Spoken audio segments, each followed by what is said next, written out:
आता ही पूर्ण toilet detach झाली, ही अशी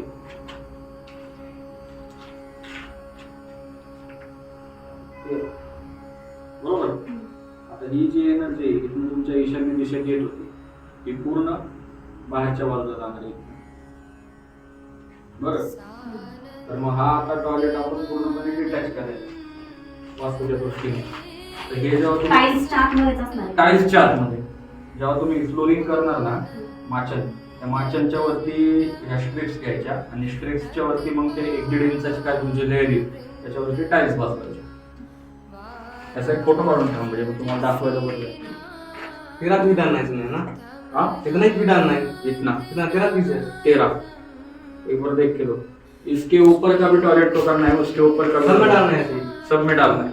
अभी मैं डाल के रखता हूँ. ही एनर्जी आपल्याला वास्तूतून बाहेर काढायची. तर ही जी टाकी आहे ती आपल्याला वास्तूतून पूर्ण डिटॅच करायची आहे. त्यासाठी आपण इथं प्रॉपर असा एल शेप घ्यावा लागेल कारण इथं पूर्ण हा वेगळा पार्ट येतो. परंतु टाकीचा भाग आम्हाला वाटतं इथपर्यंत आहे ना.